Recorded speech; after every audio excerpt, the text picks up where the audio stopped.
Muito boa noite a todos que estão aqui presencialmente conosco. Muito boa noite àqueles que nos assistem pelas redes sociais.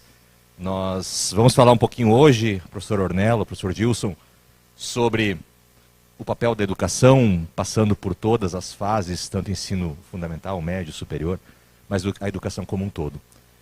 Eu trago aqui uma primeira fala para iniciar essa nossa conversa, porque depois do Renato falar é muito difícil você empolgar mais, então eu não vou nem tentar. Tá? É uma tentativa que eu não vou fazer. Mas eu queria... Você está me ouvindo bem? É isso? Tá passando? Não, tá passando sim. Uhum. Tá, beleza. Não, tá passando porque... Agora vai, olha lá. Tem uma tramóia ali na apresentação. Eu queria só dizer para vocês o seguinte, todos nós aqui no Brasil encaminhávamos com a educação no seu dia a dia, da forma com que nós trabalhávamos nas nossas mesas, nas nossas salas de aula, com os nossos alunos, na mais perfeita ordem, na maior tranquilidade possível, se é que é possível ser tranquilo e ficar tranquilo num dia de aula, mas na maior tranquilidade possível. Quando de repente, sem nada, nenhum aviso, e nada acontecer, no dia 17 de março de 2020, tudo que nós fazíamos no nosso dia a dia se transformou em EAD. Não sei as outras universidades do Brasil, as outras escolas do Brasil, mas aqui em Pato Branco a gente se virou.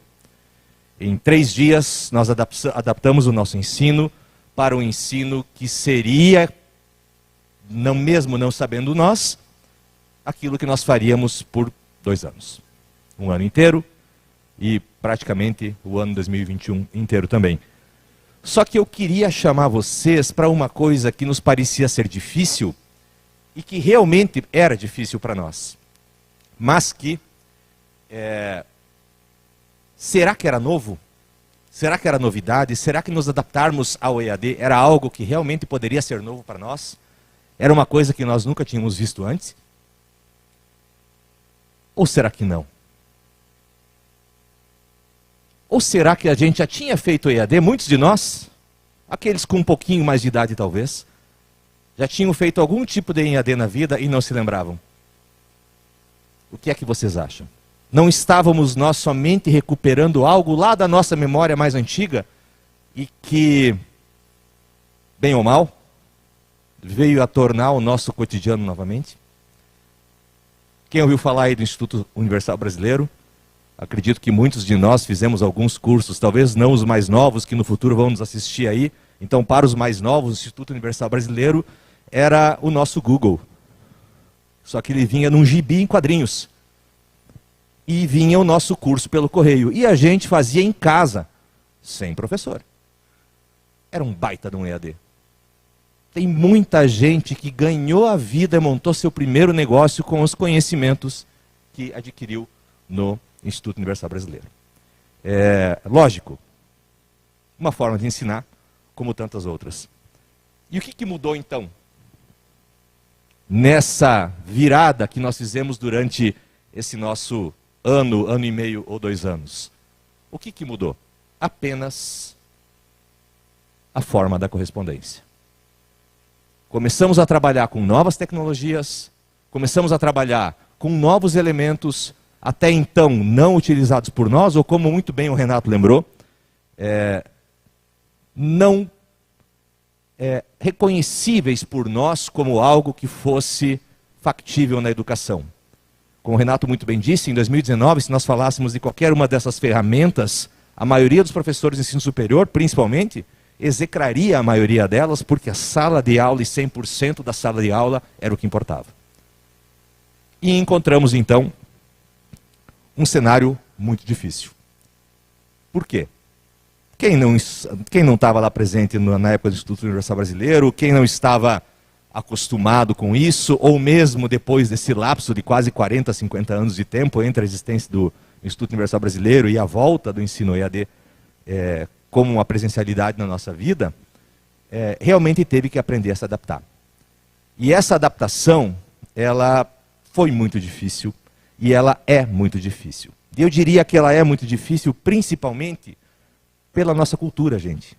Nós temos uma cultura presencial.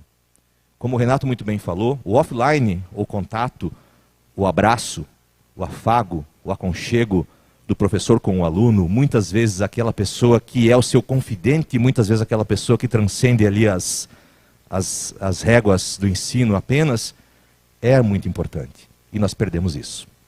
Aliado a isso, e já encaminhando para concluir o que eu quero falar para vocês hoje, alinhado a isso, nos deparamos com uma sociedade totalmente despreparada para o ensino remoto, exclusivamente remoto.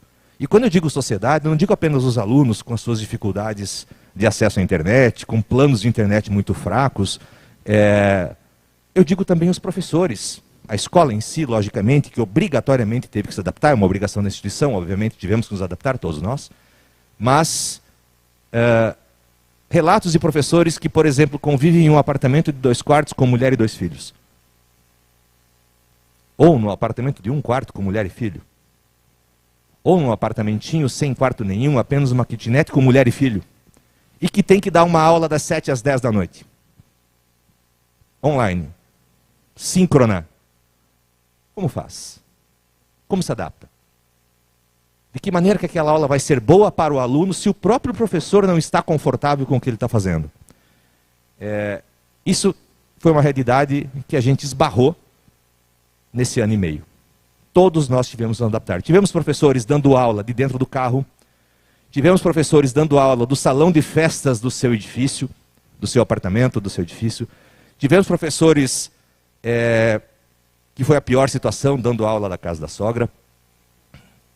Isso realmente foi um pouco triste para nós. Talvez eles peçam insalubridade e aí a gente vai ter que, obviamente, atender, né? A gente compreende muito bem isso. Mas, de uma maneira ou de outra, a gente se adaptou. E o resultado de tudo isso, e eu acho que é a maior pergunta de todas, o que fica para nós? A forma de ensinar, a forma de trabalhar, ela mudou. E a pergunta que fica, mas ela mudou para sempre? Eu não tenho resposta para isso. Talvez nenhum de nós tenhamos. O que nós temos é um caminho. E este caminho, a gente entende que ele precisa ainda hoje passar pelo offline, como disse o Renato. E a gente também compreende que ele não tem como escapar do online, como diz o resto do mundo. Né? Talvez o melhor caminho seja o híbrido, não sabemos. Sabemos que o 100% EAD é uma maneira complexa de ensinar. O Renato mostrou números que são indiscutíveis. E talvez o híbrido seja o caminho. Mas uma coisa é certa. A tarefa de casa, que a gente fazia em casa, a gente vai começar a fazer na escola. E a aula que a gente assistia, a gente vai assistir de casa. Isso os estudiosos chamam de flipped classroom. E a gente chama de adaptação. É isso que eu queria falar para vocês. Muito obrigado.